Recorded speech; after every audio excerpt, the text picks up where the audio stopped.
So, my guest today has been recognized this year as a woman of influence. She is really a prolific motivational and inspirational speaker, multi award winning influencer, we could say. She's also a best selling author. She's an in demand professional public speaker, executive leader, and has been described as unstoppable and dynamic, born to lead and not to be led.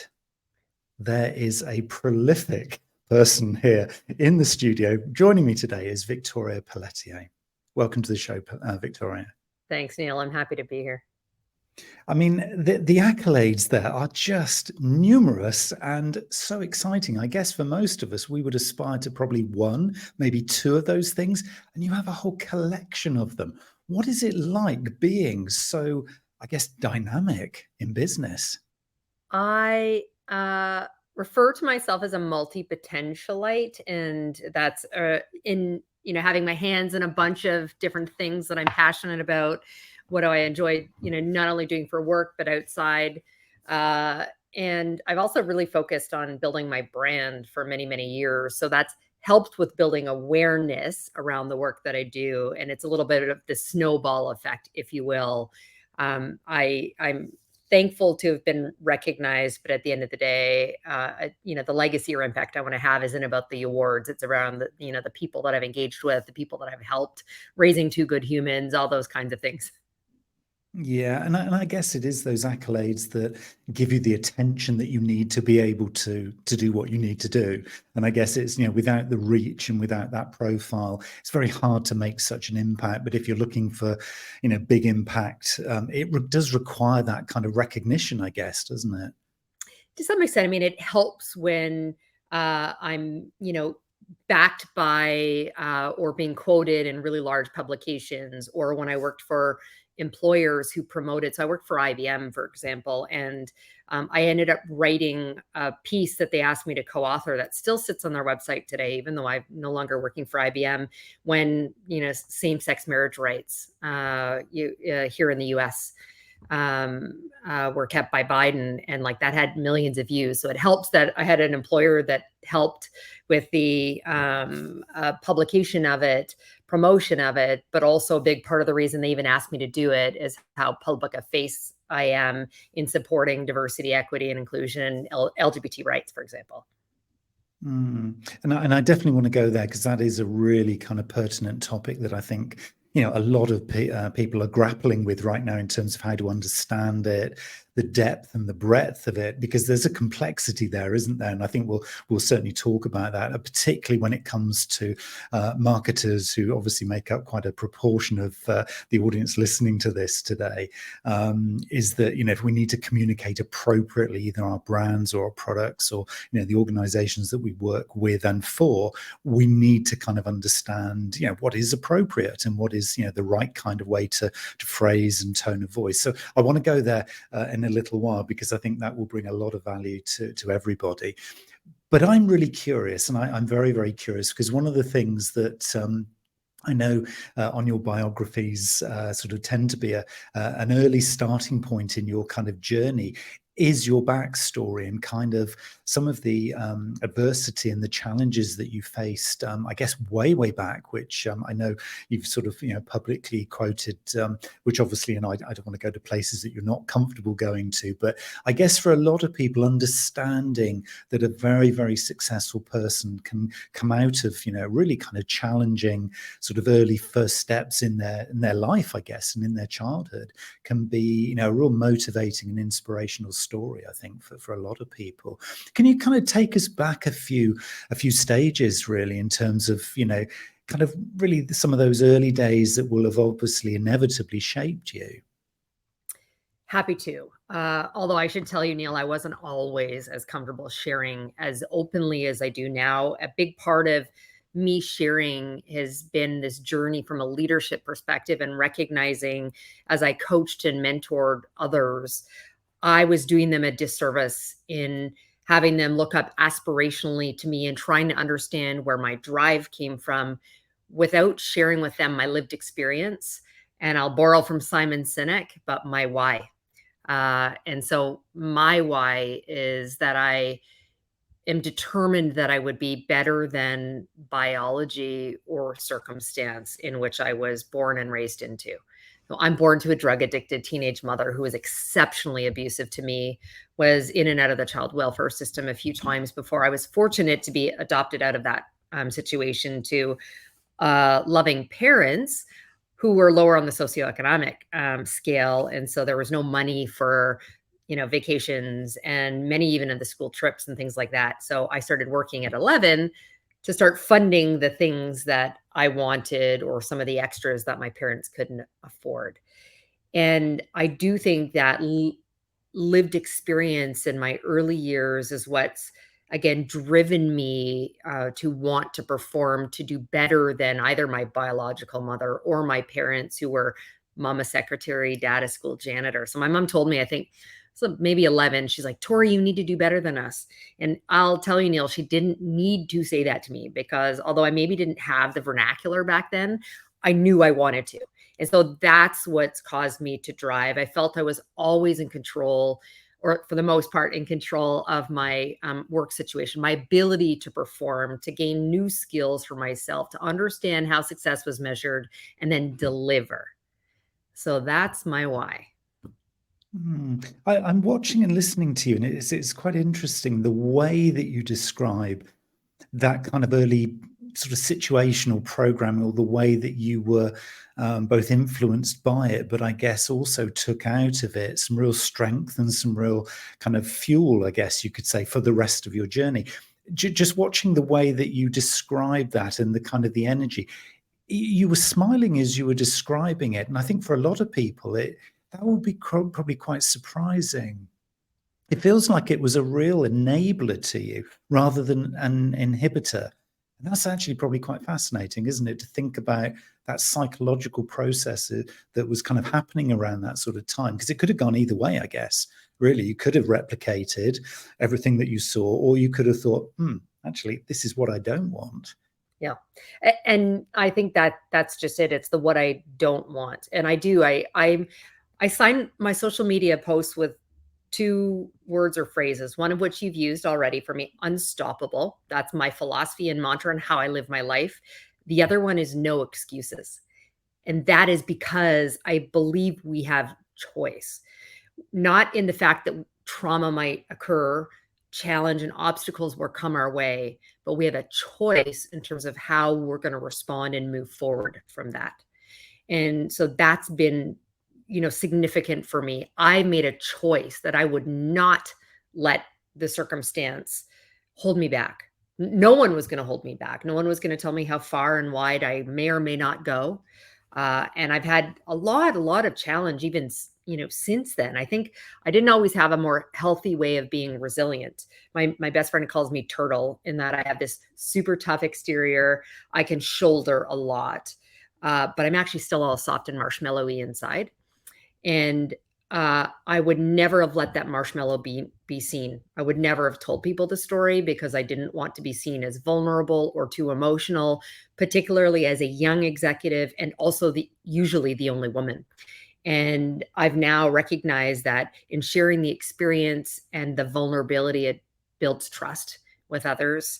And my journey to this healthier level of resilience is being incredibly self-reflective and self-aware. I still allow myself to feel the emotion, but anchoring on the goal or objective I've set for myself, that unstoppable dream or nature that that I've got, and making a choice in terms of how I'm then going to move forward through it. So it's truly propelled me.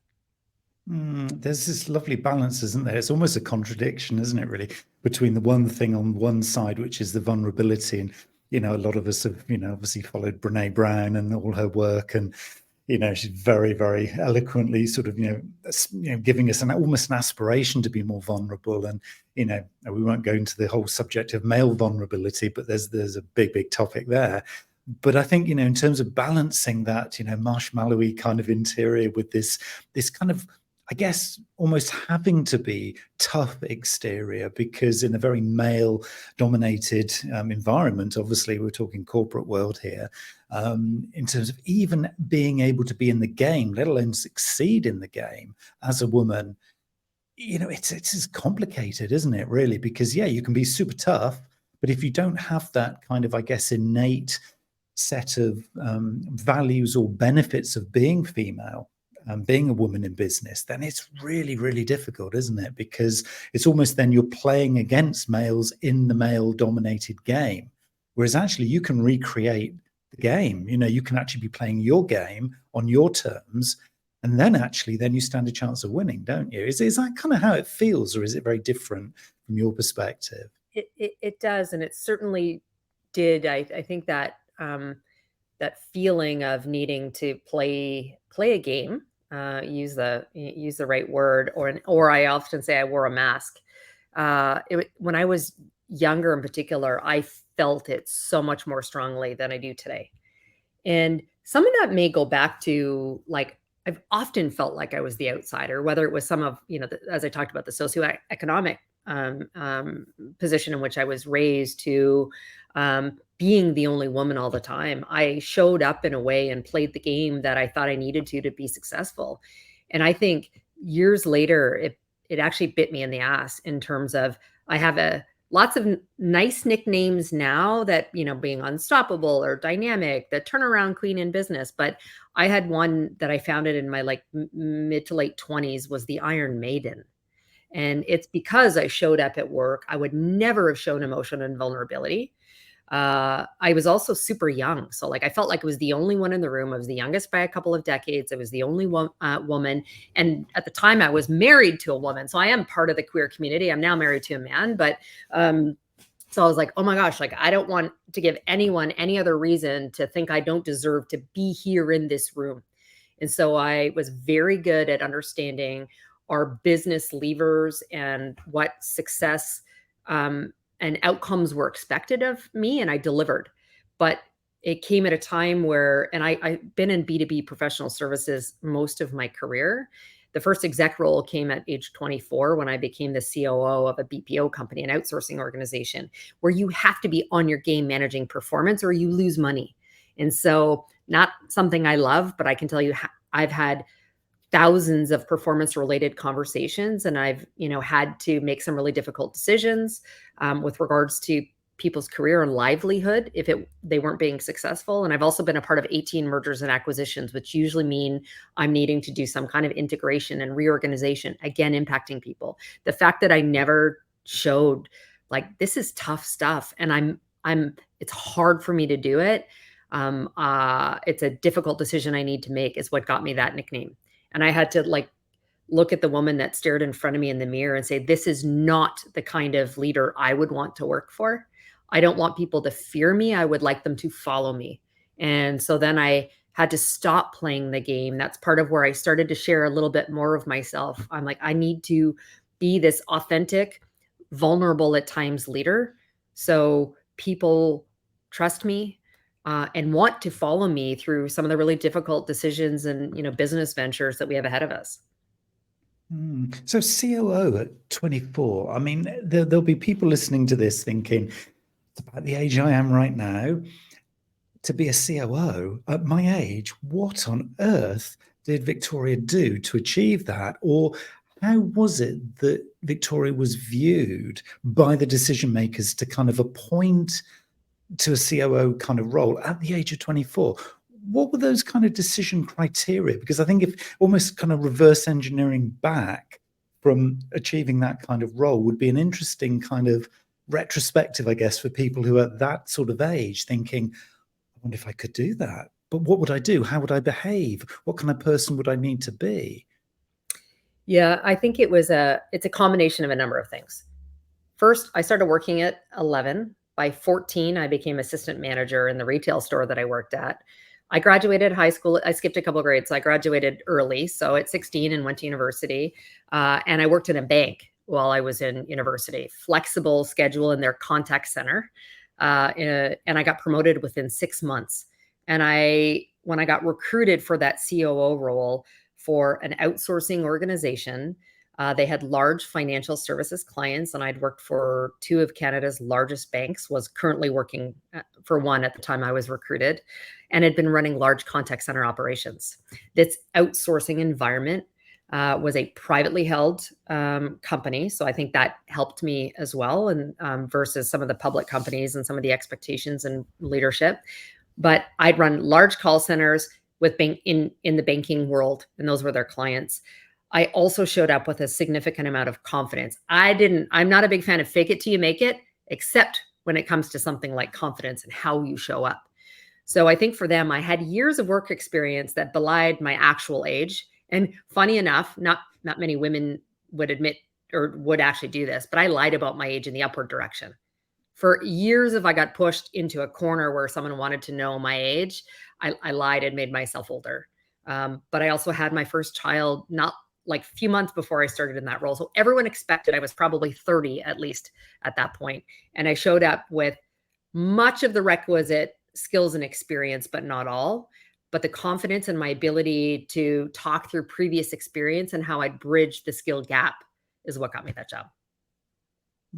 So it's kind of doing your homework as well, isn't it? Because you needed to kind of know that and sort of figure that out, because, faking it within a COO kind of role, that's pretty hard, isn't it, really? You're going to get found out on day one, aren't you, really? So the kind of the education that you talk about, obviously there was college education there that kind of, empowered and fueled you. But I guess it was also part of, learning within the role, but also kind of, you must have been just consuming information and data like nothing else, to kind of always being on the front foot, because otherwise you could have very quickly been quite defensive, I guess. I could have been. And I think I've been comfortable for a very long time at putting my hand up to say, I don't know what I don't know. And so the fake it till you make it, as I said, is with confidence, but I couldn't nor would I fake it in the areas in which I actually didn't have expertise. So in that role, I had almost all functions of that organization reporting to me, including ones I'd never led before: technology, human resources, sales, marketing. I'd primarily had operational experience and not all of those other areas. So one, I was quick to say, I don't know what I don't know, but I also talked about that.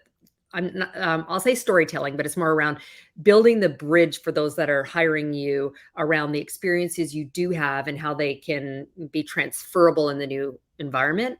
And also leaning very, very heavily on a team that had the expertise in the areas that I didn't, surrounding myself, with people who had capabilities that I didn't, who were smarter than me, on a bunch of different things, everything. I'm happy to have, a room of people who are way smarter than me, like that with very different, varied experiences. That's when like innovation and problem solving and creativity comes to the forefront and is at its best.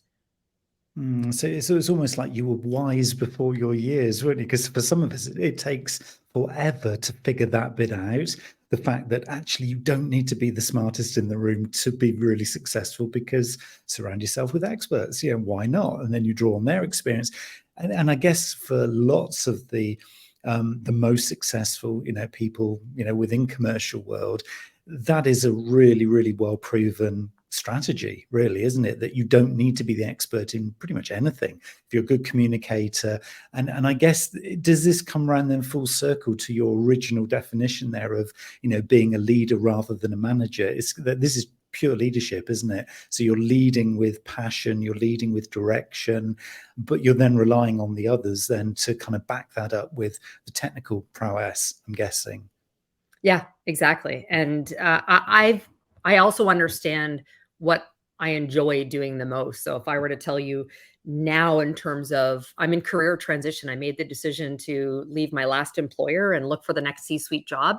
And I can very clearly articulate, as I'm talking to recruiters and I'm out there looking for what that next C-suite job is, what I do enjoy doing and what I do not. And the leadership aspect of it is pretty significant. I've worked for many management consulting type organizations over the last number of years where there's great expectation to be like highly billable directly. I'll say hands on keyboard doing the work. I don't enjoy that. I don't enjoy that. Let me, help work with the team to develop the strategy and how we're going to go to market, and then lead the teams to deliver. And at some of the likes of the companies I work for, Accenture or IBM, the expectation, even if you're at extremely senior levels, is you're a high degree of like being a billable person. And I'm like, that's not me. I've learned what I enjoy, what I'm good at. I might have other capabilities, but I live by the 80-20 rule, and I need to get up 80% of the time and enjoy going in and doing my work that day and with the people, but 80%, there's always going to be some, but that's just kind of my philosophy. And so I'm really clear on that, and leadership's at the forefront for me. This is really fascinating. I think for anybody kind of, well, pretty much at any stage in career, really, but I think particularly women aspiring to leadership kind of roles is really, you have control. You can take accountability for this. You don't need to be forced into the kind of role that you're going to be looking and thinking, I can't balance the work-life situation that I want, or I'm going to be forced into doing practical kind of tasks that really don't resonate either with my preferences or my skills. And that's not a great feeling, is it? And I think I would say that over my career I have seen women, and I've worked with a lot of women, because marketing, which is my industry, is predominantly female based. I mean, it just is and has always been that way. And I think the ones for me who have kind of really risen to the surface, probably, well, it seems, most simply, or not simply is probably quite the right word, but most smoothly, have been the ones who are very, very clear about who they are and who they aren't, and actually lived by that. And they haven't necessarily taken roles that, have kind of forced them into being in a different situation, or just haven't really supported them. They're very clear on the destination, but they're also very clear about the how, and they take accountability for that. And they wouldn't necessarily just take the next promotion because it's a promotion. It would have to be actually serving, the longer term dream, I guess, the longer term sort of desire to be in a particular role. If it feels that there's an accountability thing alongside the passion that you talk about, it's really about taking the accountability for kind of who you are and actually where you want to get to, isn't there? That kind of, it must go hand in hand, the two things. They do, 100%. And it's used a word that I talk about frequently is around accountability. And you also talked about, to your listeners, them being in charge, and that, I mean, we are all the CEO, of You Inc., if you will, and completely in charge of what that is. And so we have accountability to our happiness. And there's lots of other, if we've chosen to be, mothers or parents, I mean, there's a great accountability that comes with there, but we have it, completely, across the board as it relates to career, our relationships, our family members. And with that, choice and happiness, that's again where the sort of no excuses for me mantra kind of comes in as well. Again, you have a choice. If you are not happy, then you attempt to make change. I'm talking from a career perspective at this point, or you leave and you go and find your happiness. But I also find that there is a great amount of self awareness and reflection that needs to take place as well. Because I said I have capability on many things that I have no desire to go back and do anymore. I know myself and what's going to get me excited every day. And so I do think, like, your listeners need to go through this exercise of being like really critical of what they're good at, what are they passionate about, and by the way, what can they get paid for doing? So if you're familiar with the Ikigai philosophy. I was going to say, that's sounding like Ikigai to me. Right, Love right. it. Yeah, and I think there's just a lovely sweet spot, isn't there? And you'll know this, obviously, right at the heart of that model, where you can only smile, you can only feel good. It feels, you're in the flow if you're in that particular position, because it is that sweet spot. It is that Ikigai, as the Western world defines it. I think Japanese have a slightly different interpretation of the word, but we'll take the Western model here. And it is just lovely. It is that inspiration every Monday morning when you get up and you think, yep, I'm going to live this week. I'm doing it my way. And it's not kind of pushing people out. It's not kind of, being the Iron Maiden as you described it, but it is much more about, yeah, I'm in flow. And I think it is that flow, isn't it, that really works. Well, was that what you saw then between sort of 24 and, you hit level of president by 35? And, that's, within 11 years, you were kind of at the lofty heights of literally running the organization, and then CEO by 41. But think about sort of in your kind of sort of late 20s, maybe early 30s. Was it all about having the destination and that was your North Star and that was the big pull? Or were there other things kind of going on around that time? Uh, it's funny. I didn't have the the vision and goal, certainly not as a child and in my early 20s, that I was going to be CEO. I mean, that evolved later. I actually wanted to be a lawyer. That's what my plan from childhood was, and fell into sort of getting promoted into this leadership world, and realized that I just loved being in the corporate world, the dynamics, and loved being a leader. At some point, the North Star shifted towards, okay, I want to be CEO of a company at some point. But in the meantime, the bridge in between was moving to bigger and bigger organizations with larger P&Ls that I was leading and more challenge. And so I am not a like status quo girl by any stretch of the imagination. I'm the type who probably wants to break things just to put them back together again. And I've moved every 2 or 3 years. And I mentioned the 18 mergers and acquisitions have given me such insight into many, many different companies and how to solve challenges,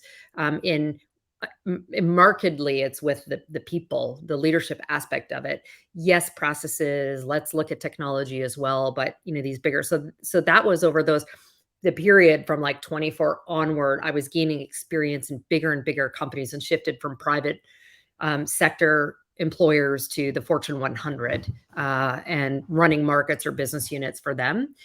And I think, again, that North Star, the anchor was what I said earlier, was that I was determined I was going to be better than, biology or circumstance. But there were some shifts, Neil, that you asked about. I think early on, I defined my success in part by material wealth, because my parents had none. They declared bankruptcy twice. The second one after I gave them the first home that I bought on my own. I got relocated across country and I gave them the home, and they lost it in another bankruptcy.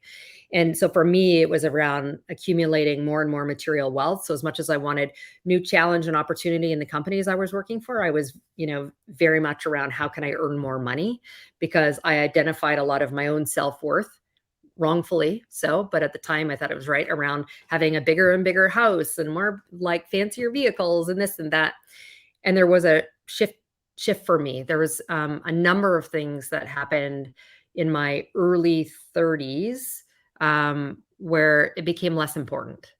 My ex-wife was diagnosed with her first round of cancer when I was pregnant with our youngest, and beat it. And we separated. So I made some, pretty bold moves that, like, I don't do things that don't bring me personal or professional joy or value. I made a decision to exit a marriage because it was like living with my best friend. That was a pretty big and bold move for me at 33. Impacted our children. Her cancer came back shortly after we separated, and she ended up dying from her cancer. And my children had to, deal with the loss of a parent. And for someone who wasn't even 50 yet at the time, that was just this other moment for me around how precious life is, the relationships that we choose to be in, and what brings us joy and happiness from a personal standpoint. My children have always brought me great joy, but seeing how life is so fleeting as well in her death, and the impact that has. That was a moment for me where not only did I start shedding a lot of the material wealth, but my much more maniacal focus on what I did for work and the legacy I would want to leave. I will donate my body to science, whatever I can. So there's not going to be a literal like tombstone, but if there was, it would not talk about the mergers and acquisitions, the sales and revenue and profitability that I've delivered for the companies I work for. And so I wanted my legacy to be different, around bettering the lives of those I engage with, whether it be in a workplace, in the community, or the world at large. And it was sort of that this confluence of like a relationship and like the death of my ex and seeing all these things that just put a lot of things into perspective for me. And I didn't hold up my whole self-worth in anything materially, but more around the kind of human I want to be. I just wanted to say thank you for being so open, and sharing at this kind of level, because, this is very deep and it's very personal, and, I really appreciate it. And I think, for a lot of people listening, I think it is when people talk in the way that you talk, you just have to listen. You just have to kind of be part of that. And it kind of touches on, and it's probably sounding a little bit cliche, but it kind of touches on things that we need to hear as human beings, that it's okay to make those tough decisions. And at times, we don't necessarily even know that we're making the right decision, because I'm sure at that kind of time, in that sort of situation, you were going for it, and you did go for it, but that's a really, really hard decision to be taking. And you don't actually know if you're going to be right. And it's almost like, well, I'll ask you the question, did it matter whether you were right or wrong, or were you just taking decisions, tough decisions at that time because you intuitively felt it was the right thing to do? Or were there other things in terms of decision making that were going on to help you? The decision to exit my marriage was not one I took lightly. In fact, there were a couple years before I left, I remember disclosing to some of my close girlfriends, like, I'm done, I'm not happy, but my children were so young. And so I made a decision to stay for them. And what I thought was the right decision at that point. And it was like 2 years later where I said, I can't do this. And I felt selfish. I'll tell you that actually, I think, is probably the most difficult decision I've ever made in my life. I've had to make incredibly difficult ones, career wise. I've bought a company, like I've done a bunch of things that were pretty bold, but that one actually I hold as the most difficult one. But it was the most personal, obviously, and I impacted other people's lives. But I wasn't showing up.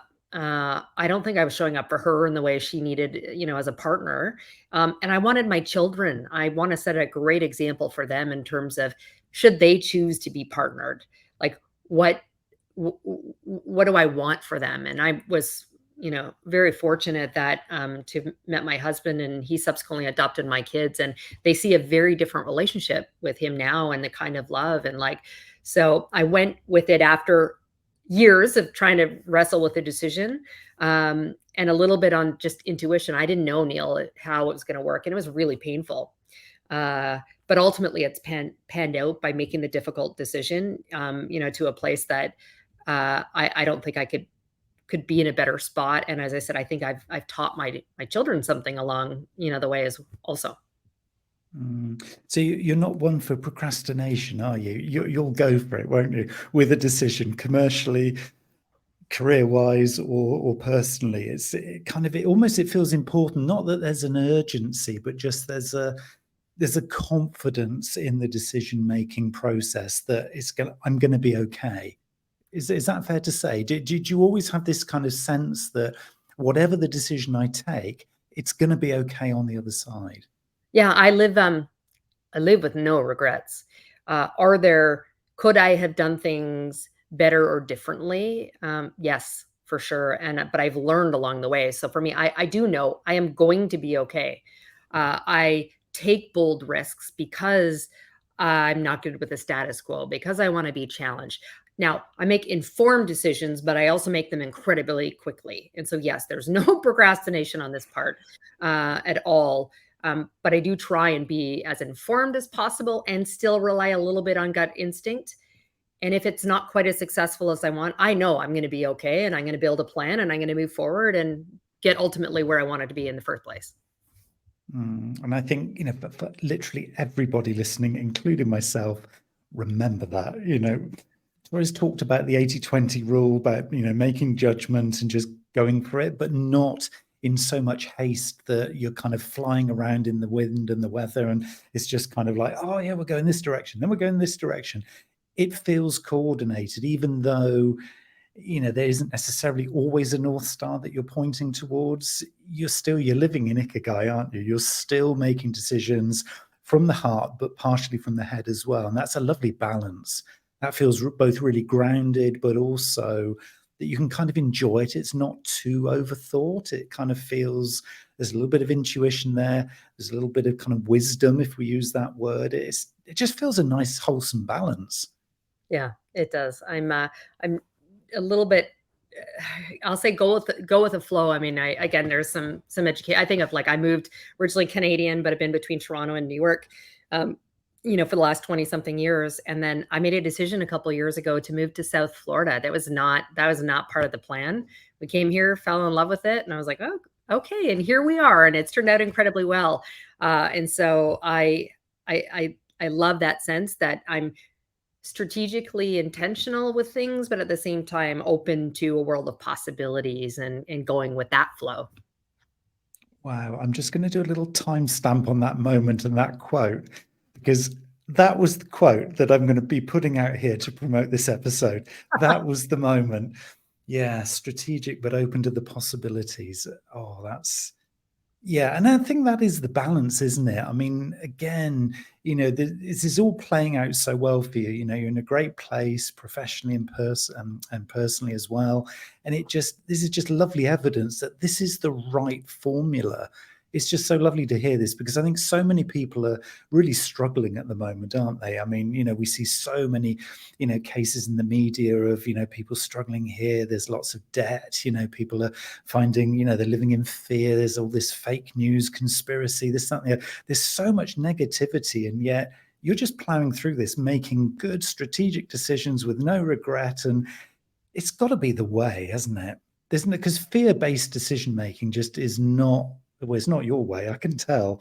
So clearly I can tell, but it just isn't the way, is it? This has got to be done through looking positively at the options and, just seeking hope everywhere. Is that a word, the word hope? Does that kind of figure a lot, I guess, in your world? I'm very action driven. So I am hopeful and I am optimistic, but I take action.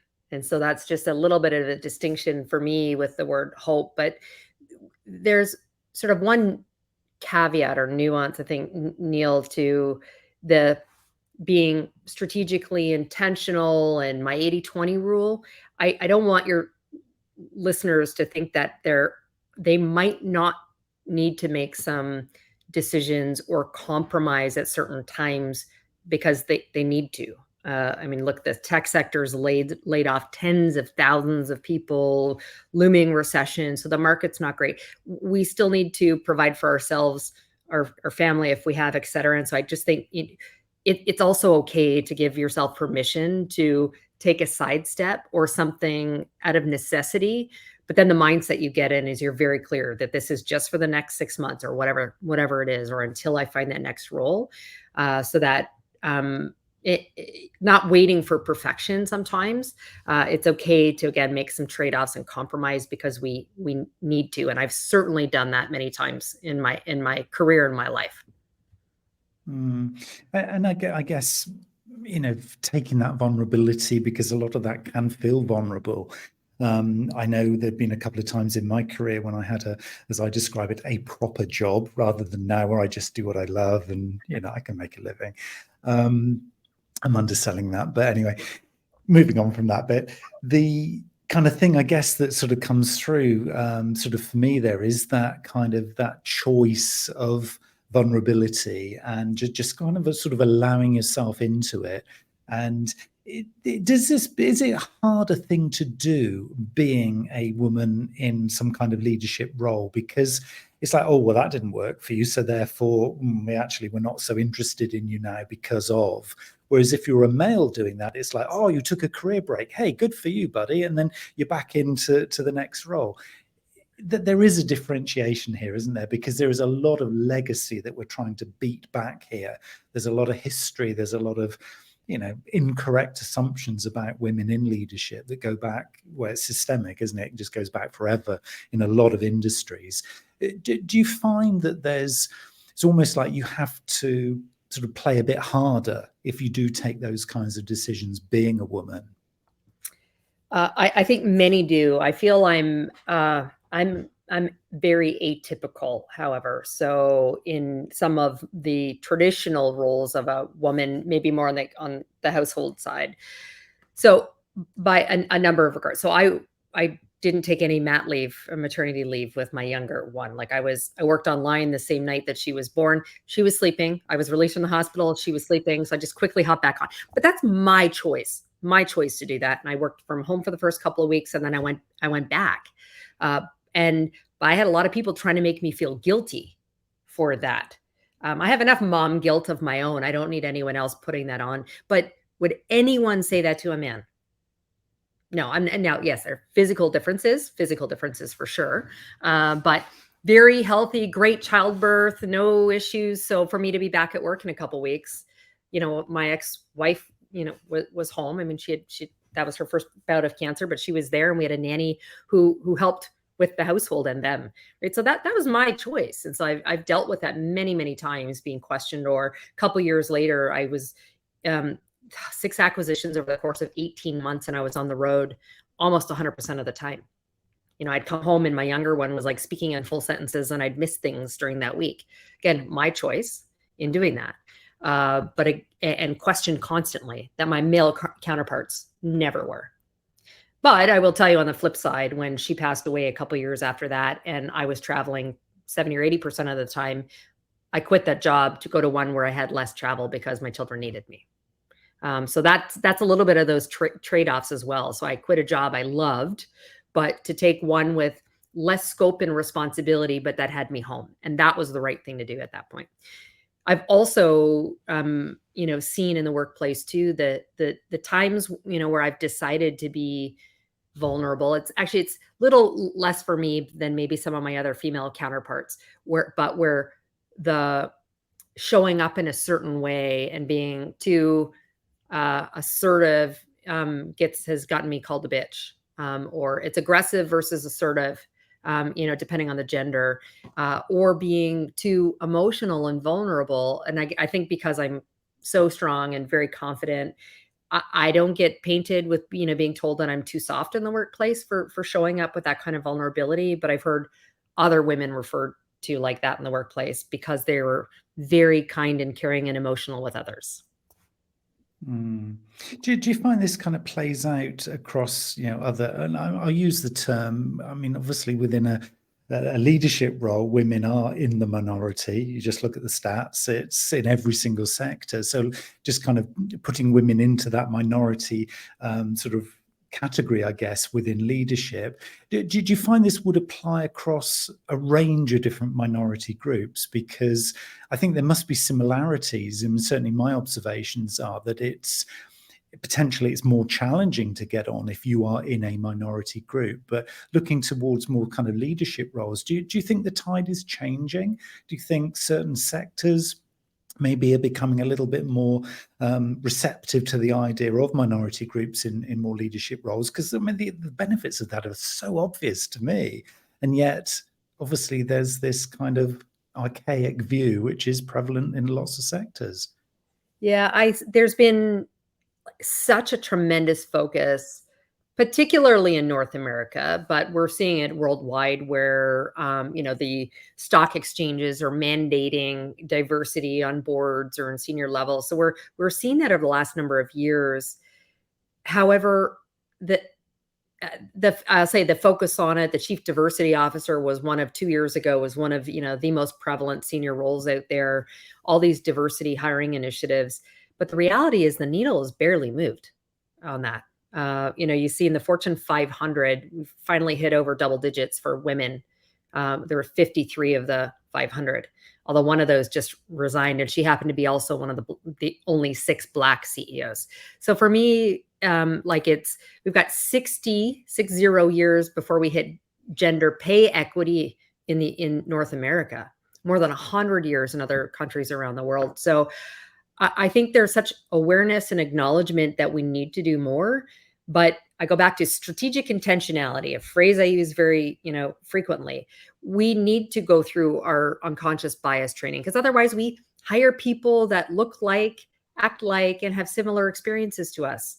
And to your point, like there's benefits. It seems obvious that there's business benefit, people benefit to having a diverse workforce, but we're going to have to be incredibly intentional. And in some cases, as a leader, that means I need to take the diverse candidate that might only have 7 out of the 10 requisite skills that I'm asking for, and I'll have to work to help bridge the gap, provide them education, provide them coaching and development to get there, because they've got potential and because we need to move the needle forward. And I worry, particularly living in the US. I'm a proud Canadian that lives here in the US, just to see the steps back that we've taken here, whether it's affirmative action or more. So I worry there's been so much focus around it, yet the needle was moving slowly, that it might actually start to go backwards a little bit. But as I said, I'm optimistic, and I'm an advocate, and I'll use, my voice is my power in all of the advocacy work, and see how I can help. And I think you just touched on for me, a really key word there, which is seeing the potential. Because irrespective of whether you're in the majority group, the minority group, if we're doing this properly, anybody who's got the potential for this stuff should qualify to at least be in the running. In my view, I think it is much more down to the individual level rather than color, gender, whatever, demographic situations, socioeconomics, all that stuff. It's almost like if you've got the potential, as clearly a young Victoria did have way back in the day, you've got the opportunity to do this if you make the right decisions, on the vast majority of time, but you have that desire, you fuel that passion, and you just give it a go. And I think it's about clarity, isn't it, really? And it's just knowing that, hey, I want this. And no matter where I'm starting from, there's a chance I could get to where I want to be, and enjoy the journey en route, because it feels like you are still enjoying that journey. I am very much so. My husband jokes that I'm never going to retire. And this is because I love what I do too much. And there's the ultimate accolade, isn't it, really? That is surely the definition then of success, isn't it? Because it's more than purely the financial, which is great. This has been an absolute pleasure, Victoria. It really has. And again, I just say thank you so much for being so open, because so many people listening to this will have got value from this. Just one final thought then, just one top tip. So if I was a female, I'm in my mid-20s, I do have this kind of feeling, this just knowing that I could do this, I could be in a few years' time kind of going on the sort of trajectory that you have. What one piece of advice would you give to that person to take for the next step? So tomorrow morning when they get up, they could do something, because you're very action oriented. So what would be that first action that they should take? It's hard just to give one. I think it's the part that we talked about, that ikigai philosophy. Like, figure out what it is that you're good at and you enjoy doing, that you can get paid for as you think about that career trajectory. Although, give yourself permission to pivot and change over time, because we all evolve and change, and it might change. So that North Star could shift, but gain clarity on that, because I think if that becomes your anchor going forward, then when challenge or obstacles come your way, it's easy to get back and anchored towards that North Star you set for yourself. That's brilliant. That's so helpful. Thank you so much for sharing that. How can, if people want to keep in touch or find out more, or maybe even order a copy of the book, where should they head to? I have a website, victoria-pelletier.com. And so all my podcasts and writings, the book, et cetera, sit there to book me as a speaker. But if they also want to connect and link out with me on another social platform like LinkedIn or Facebook or whatnot, they can do that through there also. That's great. So appreciating your honesty, your openness, and your wisdom today. And I'm sure you're going to get a lot of feedback for this episode. So thank you again. Thanks for having me.